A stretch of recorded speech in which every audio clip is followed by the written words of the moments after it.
우리가 사로잡힌 지 25째 해, 성이 함락된 후 14째 해, 첫째 달 10째 날에 곧 그날에 여호와의 권능이 내게 임하여 나를 데리고 이스라엘 땅으로 가시되, 하나님의 이상 중에 나를 데리고 이스라엘 땅에 이르러 나를 매우 높은 산 위에 내려 놓으시는데, 거기에서 남으로 향하여 성읍 형상 같은 것이 있더라. 나를 데리시고 거기에 이르시니, 모양이 놋같이 빛난 사람 하나가 손에 삼줄과 측량하는 장대를 가지고 문에 서 있더니, 그 사람이 내게 이르되, 인자야, 내가 내게 보이는 그것을 눈으로 보고 귀로 들으며 내 마음으로 생각할지어다. 내가 이것을 내게 보이려고 이리로 데리고 왔나니, 너는 본 것을 다 이스라엘 족속에게 전할지어다 하더라. 내가 본즉 집 바깥 사방으로 담이 있더라. 그 사람의 손에 측량하는 장대를 잡았는데, 그 길이가 팔꿈치에서 손가락에 이르고 한 손바닥 너비가 더한 자로 6척이라. 그 담을 측량하니 두께가 한 장대요 높이도 한 장대며, 그가 동쪽을 향한 문에 이르러 층계에 올라 그 문의 통로를 측량하니 길이가 한 장대요 그 문 안쪽 통로의 길이도 한 장대며, 그 문간에 문지기 방들이 있는데 각 길이가 한 장대요 너비가 한 장대요 각 방 사이 벽이 5척이며, 안쪽 문 통로의 길이가 한 장대요 그 앞에 현관이 있고 그 앞에 앞문이 있으며, 그가 또 앞문의 현관을 측량하니 한 장대며, 앞문의 현관을 또 측량하니 8척이요 그 문 벽은 2척이라. 그 문의 현관이 안으로 향하였으며, 그 동문간의 문지기 방은 왼쪽에 셋이 있고 오른쪽에 셋이 있으니, 그 셋이 각각 같은 크기요 그 좌우편 벽도 다 같은 크기며, 또 그 문 통로를 측량하니 너비가 10척이요 길이가 13척이며, 방 앞에 간막이 벽이 있는데 이쪽 간 벽도 한 척이요 저쪽 간막이 벽도 한 척이며, 그 방은 이쪽도 6척이요 저쪽도 6척이며, 그가 문간을 측량하니 이 방 지붕가에 저 지붕가까지 너비가 25척인데 방문은 서로 반대되었으며, 그가 또 현관을 측량하니 너비가 20척이요 현관 사방에 뜰이 있으며, 바깥문 통로에서부터 앞문 현관 앞까지 50척이며,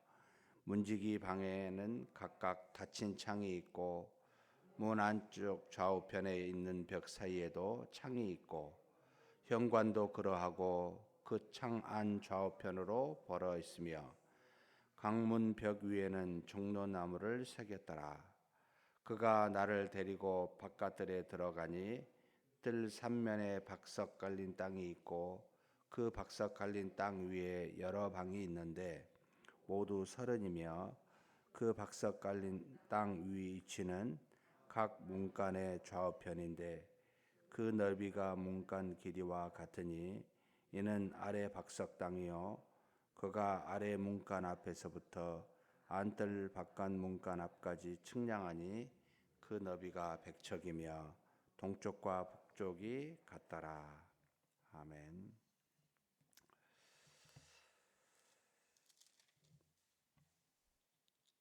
40장 1절에 그가 잡힌 지 25째 해, 또 성이 함락된 후 14째 해라고 이렇게 구별해서 쓰고 있습니다. BC 597년에 그가 잡혀왔고, 또 BC 586년에 이제 남유다 왕국이 느부갓네살 왕에 의해서 멸망당하였기에, 이것을 정확하게 계산해 보면 BC 572년 바로 열째 달, 그리고 첫째 달 열째 날 해서 BC 572년 1월 10일 이렇게 나옵니다. 그러니까 이렇게 에스겔이 정확하게 날짜를 기록한 것은 이것은 사실입니다. 이것은 가상에서 쓴 것이 아닙니다라고 하는 역사적 기록임을 스스로 이제 증거하고 있습니다. 그러면서도 그 안에는 여호와의 권능이 나타나 도저히 현실 안에서 이해할 수 없는 표현들을 이제 다시 하게 됩니다. 여호와의 권능, 여기 권능이라고 쓸 때는 항상 여호와의 오른손이라고 이제 히브리어는 되어 있는데 우리는 이것을 하나님이 뭐 손이 있으시겠어요? 왼손, 오른손 이것은 하나님의 어떤 영적인 능력, 우리가 이해할 수 없는 놀라운 권능 이것을 생각할 수밖에 없습니다. 그래서 권능이라는 말로 해석을 하고 있습니다. 권능이 이 에스겔에게 임하여 그를 데리고 이스라엘 땅으로 지금 가고 있습니다. 지금 현재 이 바벨론에 있는 에스겔을 권능으로 이스라엘 땅으로 데려갔다는 게 이게 과연 무엇일까? 뒤에 보면은 이상, 환상이라는 말로도 쓰는데 정말로 데리고 갔을까? 아니면 이 몸은 거기에 있는데 이상을 주어 환상을 주어 이 이스라엘 땅으로 데려가서 보게 했을까? 여기 말씀 중으로 2절에 포함해 이상 중에라고 했기 때문에 아마도 그의 몸까지 간 것이 아니고 그가 이 바벨론에 있었을 때 포로로 있었을 때 하나님이 권능으로 그를 환상으로 이상으로 이스라엘로 데려가서 보여주신 것이다라고 그렇게 해석하는 것이 가장 타당하게 보입니다. 그런데 이스라엘 땅으로 가서 어디에 이르게 한 거 아니 먼저 높은 산에 이르게 했습니다. 그 높은 산에서 남쪽을 향하여 보게 하였고 그 남쪽에는 한 성읍을 나타나게 했습니다. 그 성읍은 이제 여기 40장부터 마지막 48장에 이르기까지 하나님께서 회복할 예루살렘 성전에 대한 내용, 성전에 대한 부분들을 보여주는 장면이 나타나게 됩니다. 그래서 여기 높은 산에 먼저 위에 내려놓고 그 예루살렘 회복될 예루살렘 성전을 보게 하고 난 다음에 다시 그를 데리고 이 성읍, 이 성전으로 데리고 가게 됩니다. 거기에 갔더니 3절에 보니까 모양이 놋같이 빛난 사람 하나가 있습니다. 누구인지는 알 수 없지만 이 땅에 오신 하나님의 그 어떤 모습이라고 보입니다. 빛이 나 있습니다. 놋처럼. 그리고 이 사람은 한 손에는 삼줄과 청량하는 장대 두 개를 가지고 있습니다. 한 손에는 3줄, 이 줄은 긴 길이를 측량하는 줄이었습니다. 주로 땅에 있는 길이를 측량하는 것이었고 한 장대에는 짧은 길이를 측량하는 모습입니다. 그러니까 이 놋 같은 사람, 하나님이 형상으로 이 땅에 온 한 사람이 이가 그리스도인지 또는 천사의 대인으로 왔는지는 모르지만 어찌됐든 측량할 거리를 두 개를 가지고 왔습니다. 길이를 측량하는 하나는 줄이요 하나는 장대입니다 라고 하면서 문에 서 있으면서 이것으로 새 예루살렘 성전을 지은 것에 대해서 쭉 설명해 주고 있습니다. 근데 여기 한 장대에 대해서 이제 지금 5절에 나타나 있습니다만 한 장대는 보통 여기 척이라고 말하는 것은 일반적으로 우리가 규빗을 한글로 척이라고 이렇게 번역을 합니다. 척 할 때는 팔꿈치 여기서부터 이 손끝까지 여기에다가 한 뼘을 더하면은 한 규빗 해가지고 한 45cm 내외로 이해가 됩니다. 그런데 한 장대는 이것은 이제 일반인들이 쓰고 있는 한 척과는 또 왕들이 왕궁에서 쓰는 길이하고는 좀 다르게, 그래서 왕에서 쓰는 것은 일반 한 척 한 규빗보다 손가락 한 뼘을 더 더해서 한 장대라고 이렇게 표명하고 있습니다.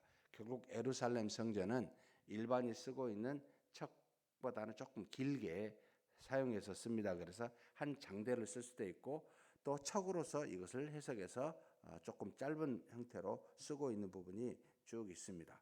지금 40장 전체는 예루살렘 성전의 성전의 바깥에 있는 그 바깥 문, 바깥 벽을 지금 현재 설명을 해주고 있습니다.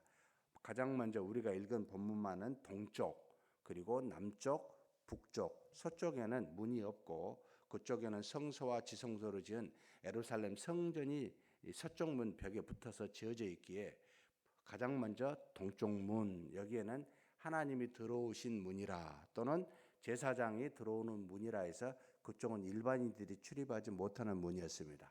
가장 먼저 동쪽 문을 현재 설명해 주고 있고, 그리고 남쪽 문을 설명해 주고 있고, 그 다음으로 북쪽 문을 설명해 주고 있는 장면이 이 에스겔서 40장에 나타나 있는 부분입니다.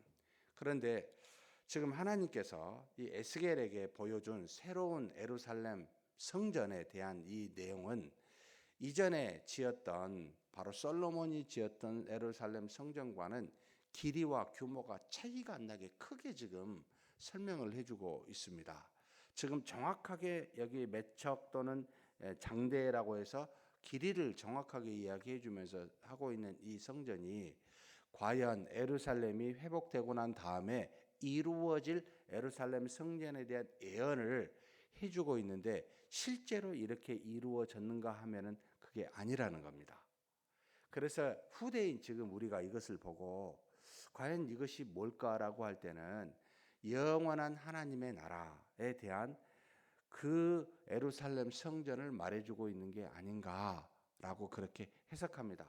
우리가 그날이 안 왔기에 진짜로 이와 똑같은 형태와 길이, 내용으로 새 예루살렘 성전이 언젠가 올 때 이런 모습일지는 우리는 그때 가봐야 확인이 됩니다만, 아니면 이것은 마치 요한계시록과 같이 일종의 어떤 눈에 보이지 않는 영적인 세계에 대해서 눈에 보이도록 실제적으로 구체적으로 표현하는 하나의 상징적인 것이 아니냐라고 해석하는 경우도 상당히 있습니다. 왜냐하면 뒤에 가다 보면 이해할 수 없는 또 내용들이 많이 나오기 때문에 그렇습니다. 어찌되었든 이 에스겔에게 하나님께서 새 예루살렘 성전에 대해서 굉장히 구체적으로 하나님이 제시하고 있는 것은 육체를 갖고 있는 우리로 하여금 단순히 뜬구름 잡는 듯한 이야기를 하시려고 한 것이 아니라, 하나님의 나라는, 회복될 이스라엘 국가는, 하나님이 회복하실 예루살렘의 성전은 굉장히 구체적으로 반드시 올 것이다라고 하는 그와 같은 예언의 약속을 주고 계시다는 겁니다. 결국 나라의 회복은, 우리 자신의 회복은 이 예루살렘 성전이라고 하는 하나님이 계신 곳의 회복부터 시작이 됩니다. 결국 우리에게 있어서 가장 중요한 것은 사실은 이 육체를 갖고 있어 우리가 생존해 있는 모습이긴 하지만, 하나님의 영이신 성령께서 우리 안에 오심으로 우리의 영과 결합되어진 그것부터 모든 것이 시작한다는 겁니다. 그래서 그것이 우리의 육체적으로 우리의 마음의 평안을 놓고 우리의 육체적으로 수많은 형태로 드러나게 되지만, 핵심은, 이스라엘 민족의 핵심은 예루살렘 성전이다. 우리의 신앙의 핵심은 우리의 영과 성령이 연합한 그와 같은 상태이다라는 것을 우리에게 지금 말해주고 있습니다. 사랑하는 성도 여러분, 우리가 사랑을, 또 우리가, 제가 지난주 주일날 정말 이 땅에 하나님의 놀라운 의와 선을 이루는 것 얼마나 중요하고 필요합니까? 그런데 이 모든 선은, 그리고 이 땅에 수많은 밝게 해주는 빛은 여러분 태양에서 나오듯이 하나님에게서 나온다는 것을 반드시 기억해야 됩니다. 하나님이 없는 선은, 성령의 역사가 없는 의는 여러분 그게 다 가정한 악일 뿐이라는 겁니다. 선을 가정한 악이라는 겁니다. 그래서 먼저 우리가 하나님과 연합하여 거룩해지지 아니하면 이 땅에 사랑과 선이 나올 수가 없습니다. 먼저 예루살렘 이 성전이 회복되지 아니하면 이스라엘 민족과 그 나라가 이 땅에 세워질 수가 없다는 말입니다.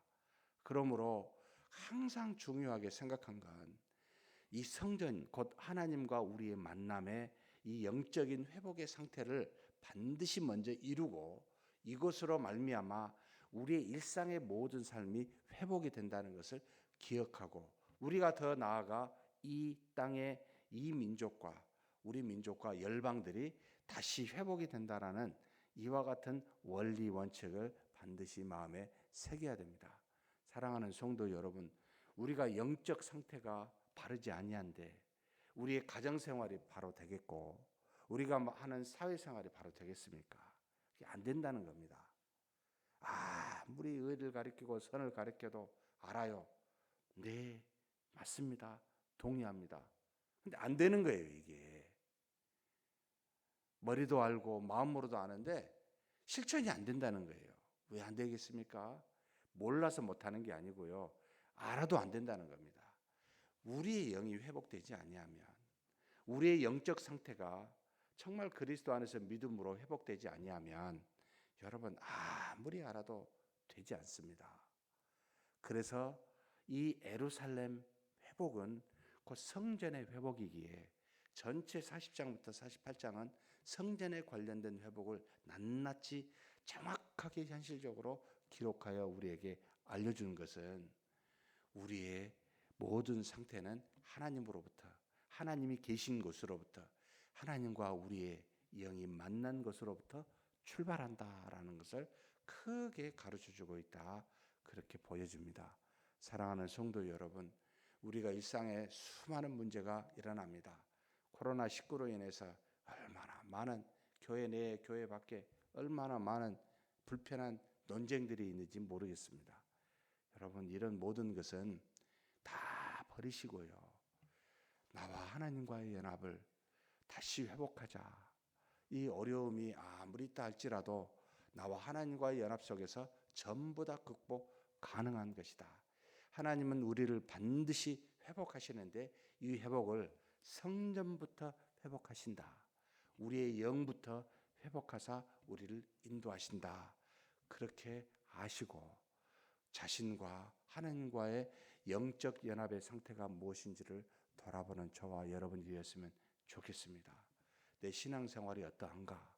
주일날 내가 믿음으로 예배드리며 하나님 앞에서 수많은 말씀을 믿고 순종하는 모습이 어떠한가? 돌아봤으면 좋겠습니다. 이것이 안 되고 무슨 나를 살리고 가정을 살리고 국가를 살립니까? 말도 안 되죠.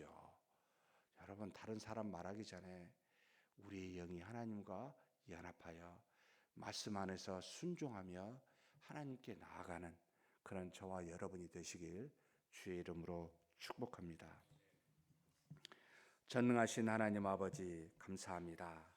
이제 에스겔 40장부터 마지막 장 48장에 이르기까지 하나님께서 예루살렘 성전을 다시 회복함에 대해 구체적으로 무엇인지를 가르쳐 주셔서 우리로 하여금 우리의 회복, 이것은 우리의 영, 성령으로 말미암아 우리의 영이 회복됨부터 모든 것이 시작됨을 우리에게 가르쳐 주시니 감사합니다.